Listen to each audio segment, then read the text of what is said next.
What's a fun meal or a festival without some great tablescaping? It's one of my favorite things to do.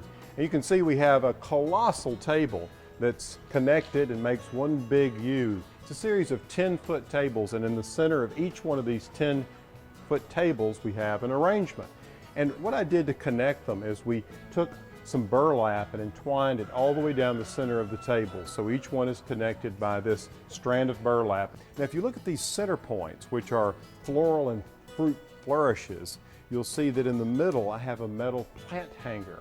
And these are typically used to place a plant in there for a hanging basket, if you will, but they're so cool looking, I thought, well, what a great architectural element to add to the center of the table.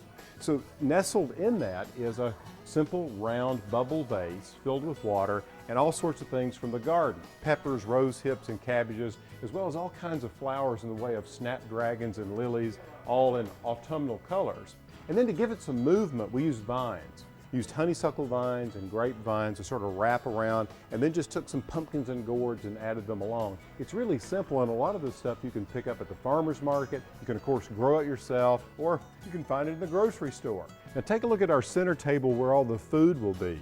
What we've done here is we've taken big urns and used this outrageous grass. This is one we grow in the garden. It's called giant purple fountain grass, the Prince. So that's filled in, and around the base we've used all kinds of little mini pumpkins and gourds. And then of course, the classic symbol of the fall is laid out across the table, these big orange pumpkins. But if you'll look above, you'll see our chandeliers. These are actually some chandeliers we made from sumac branches, wrapped them with Christmas lights. It's a project that we did last week. Let me show you how we did it. You know, the fall marks the beginning of the holiday season as far as I'm concerned. It's a great time of celebration. And when this time of year rolls around, I like to come up with ways to celebrate it in a sustainable and green way.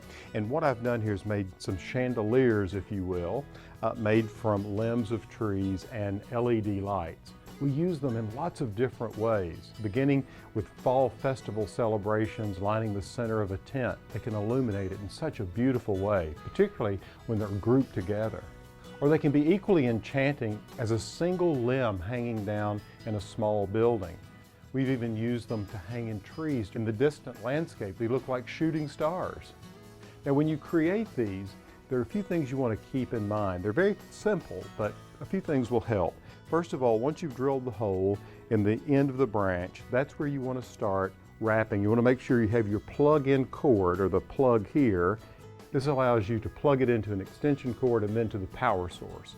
Now what you'll find here with these limbs, these are about 8 feet long from end to end, and I use 3 strands on each one of these branches, and each strand has 300 lights. And you can use more than that if you like. The key is you want to make the lights very dense. You want to pack them on and be very generous. It takes a little while to wrap them, so you're simply just taking the strands of lights and wrapping them around each limb and then coming back once you're at one end and come back and do the next limb. It's really quite simple. Then what you do is you just take a piece of twine or wire and run it through the hole, and that allows you to attach it to wherever you might be hanging these.